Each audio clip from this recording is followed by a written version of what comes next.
इरा को नहीं समझ आया कि ध्रुव उस काले चमकदार पत्थर को क्यों खरीदना चाहता था। बाजार में घूमकर थक चुकी इरा ने कहा, ध्रुव, अगर अब तुम्हारी खरीदारी पूरी हो गई हो तो क्या हम घर चलें? ध्रुव ने मुस्कुराते हुए इरा की तरफ देखा और हां के इशारे में अपना सिर हिलाया। ध्रुव मन ही मन खुद से कहने लगा, आखिरकार अब वो दिन करीब है जब मैं अपनी खोई हुई शक्तियों को वापस हासिल कर पाऊंगा। लेकिन हकीकत तो ये थी कि उसके साथ कुछ ऐसा होने वाला था जिसके बारे में उसने कभी सपने में भी नहीं सोचा था। कुछ ही देर में ध्रुव और इरा शौर्य महल पहुंच गए। इरा के अपने कमरे में जाने के बाद ध्रुव सबसे ऊपर बने अपने कमरे में चला गया। उसने दरवाजा बंद करके अपनी अंगूठी की तरफ देखते हुए जोश के साथ कहा, आचार्य, देखो, मैं वो सब कुछ लेकर आ गया जो आपने मुझसे लाने को कहा था। ध्रुव के इतना कहते ही उसकी अंगूठी में से एक सफेद रंग की रोशनी तेजी से बाहर निकली, जिसके झटके से ध्रुव जमीन पर जा गिरा। अपने आप को संभालते हुए खड़े होकर उसने कहा, हर बार इस तरह से आना जरूरी है क्या? मुझे कुछ हो जाता तो? ध्रुव की इस बात पर विदुर ने हंसकर उसके इर्द गिर्द घूमते हुए कहा, अब जब तक मैं तुम्हारे साथ हूं, मैं तुम्हें कुछ भी नहीं होने दूंगा।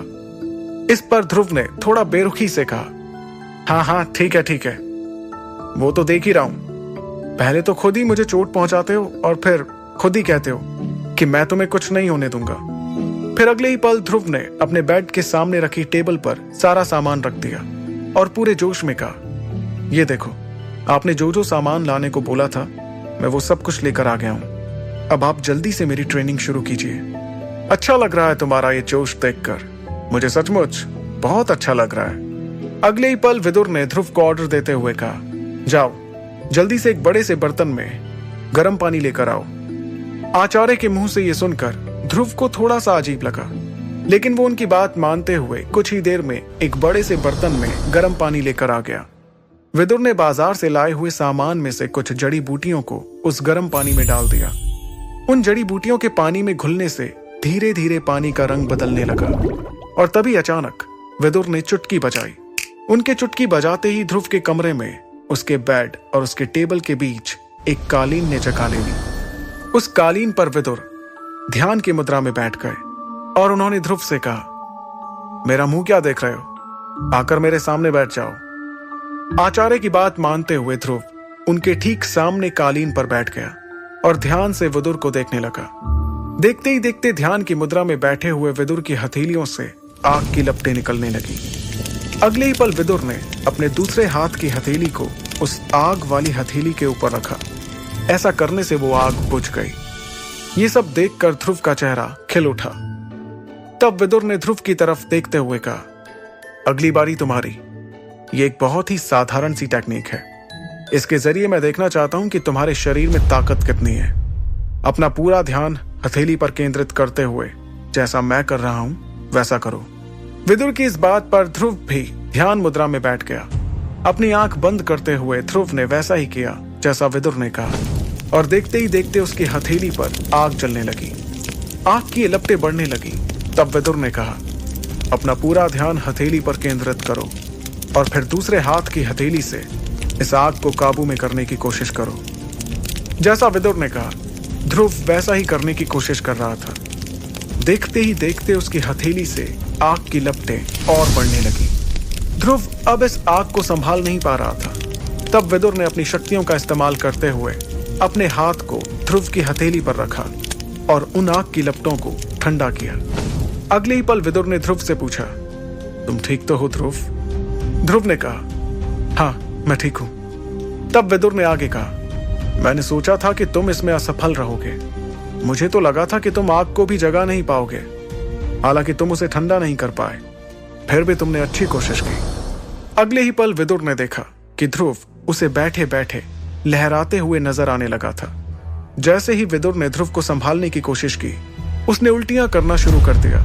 ये देखकर विदुर घबरा गए, क्योंकि ध्रुव कोई साधारण उल्टी नहीं बल्कि खून की उल्टियां कर रहा था। विदुर उसे संभालने की कोशिश कर ही रहे थे कि ध्रुव बेहोश होकर कालीन पर गिर पड़ा। विदुर ने चीखते हुए कहा, ध्रुव, अपनी आंखें खोलो, अपनी आंखें खोलो ध्रुव। ये तो सिर्फ तुम्हारे शरीर की ताकत को देखने के लिए एक छोटा सा प्रयास था। ऐसा कैसे हो सकता है? ध्रुव की फिक्र करते हुए आचार्य विदुर ने उसके शरीर के सामने कुछ मंत्र पढ़ने शुरू कर दिए। उन्होंने अपने दोनों हाथों को खोल दिया, जिसमें से सफेद रंग का धुआं निकला। उस धुएं ने ध्रुव के पूरे शरीर को ढक लिया और देखते ही देखते ध्रुव की दोनों आंखें बंद हो गईं और वो गहरी नींद में चला गया। तब विदुर ने उसके चेहरे की तरफ देखते हुए खुद से कहा, तुम्हारी किस्मत बहुत अच्छी है ध्रुव, बहुत ही अच्छी। खुद से इतना कहने के बाद विदुर ने ध्रुव को कालीन पर सुला दिया और अपनी शक्तियों से ध्रुव की शक्तियों को बढ़ाते हुए कहा, अब से मेरा भविष्य भी तुम पर ही निर्भर है। कल से तुम्हारी जिंदगी के एक नए दिन की शुरुआत होगी। अगली सुबह जब ध्रुव की नींद खुली तो उसे अपने शरीर में एक अजीब सा बदलाव नजर आया। उसे ऐसा बिल्कुल भी नहीं लगा कि कल की ट्रेनिंग के दौरान वो उल्टी करते हुए बेहोश होकर गिर पड़ा था। कुछ देर के बाद ध्रुव का ध्यान हरे रंग से भरे हुए पानी के जार पर गया। उस जार को देखकर उसने अपने आप से कहा, अरे ये तो शायद वही है जो कल आचार्य गर्म पानी से बना रहे थे। कहीं ये अमृत धारा तो नहीं जिसके बारे में आचार्य ने मुझे बताया था। इतना कहकर ध्रुव उस हरे पानी के जार के पास पहुंचा और उसे गौर से देखने लगा। तभी अचानक उसकी अंगूठी में से एक आवाज आई, हाँ, तुम बिल्कुल ठीक सोच रहे हो ध्रुव, ये वही अमृत धारा है जिसके बारे में मैं तुम्हें बता रहा था। और अगले ही पल विदुर ध्रुव की अंगूठी से बाहर आ गए और कहने लगे, तुम फिलहाल उससे दूर रहो और मैंने जो तुम्हें कुछ चीजें सिखाई थी उन्हें दोहराते रहो। और हाँ, कल मैं तुम्हें चमकीले काले पत्थर के बारे में कुछ चीजें बताना भूल गया था, उसे ध्यान से सुनो। विदुर के इतना कहते ही ध्रुव ध्यान से उसकी बातों को सुनने लगा। यह चमकीला पत्थर मार्कस के किसी योद्धा का लगता है। इस पत्थर में क्लास 2 टेक्निक छिपी है जिसका नाम है वैक्यूम हैंड। हालांकि इसका लेवल जो है वो लो है। चमकीले पत्थर की यह खासियत सुनकर ध्रुव बहुत खुश हो गया। उसने जोश में आकर कहा, क्या बात है, मैंने कभी सपने में भी नहीं सोचा था कि किसी योद्धा की वैक्यूम हैंड टेक्निक मेरे हाथ लगेगी। आप मुझे कब इसकी शक्तियों का इस्तेमाल करना सिखाएंगे? ध्रुव को इतना खुश देखकर विदुर ने कहा, अरे रुको जरा, पहले मेरी पूरी बात तो सुन लो। विदुर के इतना कहने पर ध्रुव चुपचाप उनकी बातें सुनने लगा। अपनी बात को आगे बढ़ाते हुए विदुर ने कहा, तुम इस वैक्यूम हैंड टेक्निक का इस्तेमाल तभी कर सकते हो जब तुम्हारी शक्ति का सितारा सामने वाले की शक्ति के सितारे से ज्यादा हो। यह बात सुनकर ध्रुव थोड़ा सोच में डूब गया। तभी विदुर ने उसे वैक्यूम हैंड टेक्निक के बारे में एक और हैरान कर देने वाली बात बताई। और सबसे खास बात, पहले तुम्हें अपनी शक्ति को अगले सितारे तक ले जाना पड़ेगा, तभी तुम इस पत्थर में छुपी टेक्निक का इस्तेमाल कर सकते हो। यह सुनकर ध्रुव हैरानी में पड़ गया। उसे हैरान देखकर विदुर ने कहा, अगर तुम इसका इस्तेमाल करना चाहते हो तो कड़ी मेहनत करना शुरू कर दो, तभी तुम इसका इस्तेमाल कर पाओगे, वरना भूल जाओ कि कभी तुम्हारे हाथ मार्कस के किसी योद्धा की टेक्निक आई थी। विदुर की इस बात पर ध्रुव एकदम से जोश में आकर कहने लगा, आचार्य, आप ऐसा कैसे कह रहे हैं? आपको क्या लगता है कि मैं मेहनत करने से डरता हूं? नहीं, ऐसी बात नहीं है। मैं तो बस तुम्हें बताना चाहता हूं, इस चमकीले पत्थर में जो टेक्निक छिपी हुई है, तुम उसका इतनी आसानी से इस्तेमाल नहीं कर सकते हो। इसके लिए तुम्हें अपनी शक्तियों को बढ़ाना होगा। अपने आचार्य की इस बात को सुनकर ध्रुव थोड़ा शांत हुआ।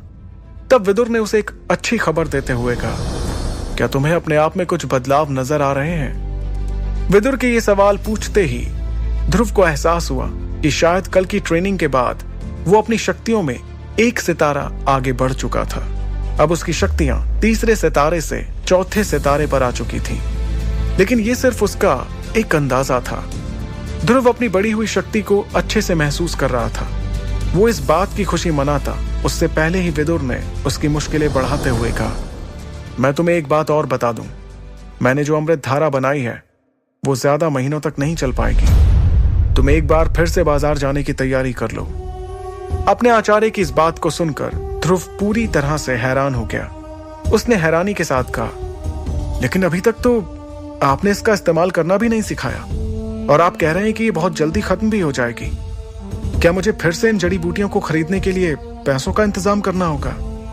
ध्रुव की इस बात का तुरंत जवाब देते हुए विदुर ने कहा, समय आने पर तुम्हें अमृत धारा की सारी खूबियां पता चल जाएंगी। फिलहाल तुम फिर से पैसों का इंतजाम करने के बारे में सोचो। लेकिन मैं फिर से इतने सारे पैसों का इंतजाम कहां से करूंगा? तब विदुर ने उसे इस परेशानी का हल बताते हुए कहा, तुम चाहो तो अपने बाबा से इसके लिए पैसे ले सकते हो। विदुर की इस बात पर ध्रुव ने परेशान होते हुए कहा, नहीं, मैं ऐसा बिल्कुल भी नहीं कर सकता। मैं अपने बाबा को अपनी किसी मुसीबत के बारे में नहीं बताना चाहता। मेरी वजह से वो पहले से ही परेशान रहते हैं। ठीक है, कोई बात नहीं। अगर तुम अपने पिता से किसी तरह की मदद नहीं लेना चाहते हो तो एक बार फिर से इरा से मदद ले लो।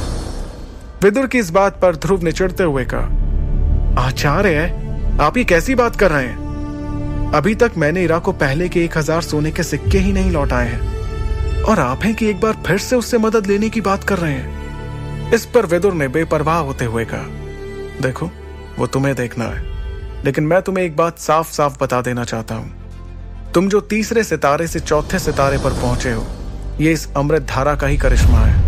जब तुम ट्रेनिंग के बाद बेहोश हो गए थे तो अमृत धारा के पानी में लेट कर ही तुम्हारा शरीर फिर से ठीक हुआ है।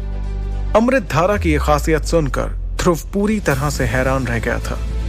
उसके चेहरे पर खुशी की लहर दौड़ने लगी। वो अमृत धारा के बारे में कुछ पूछता उससे पहले ही विदुर ने कहा, फिलहाल तुम्हें इसके लिए ज्यादा खुश होने की जरूरत नहीं है। तुम बस इतना समझ लो कि अगर तुम्हें अपनी शक्तियों को अगले सितारे तक ले जाना है तो तुम्हें बाजार से उन चीजों को फिर से खरीदना पड़ेगा और इसके लिए तुम्हें कई सोने के सिक्कों की जरूरत पड़ेगी। ये बात सुनकर ध्रुव ने थोड़ा परेशान होते हुए कहा, ठीक है, मुझे बार बार एक ही बात मत बताओ, मैं कोई ना कोई रास्ता जरूर निकाल लूंगा। इतना कहते हुए ध्रुव अपने कमरे से बाहर निकल गया और इस परेशानी के हल के बारे में सोचने लगा।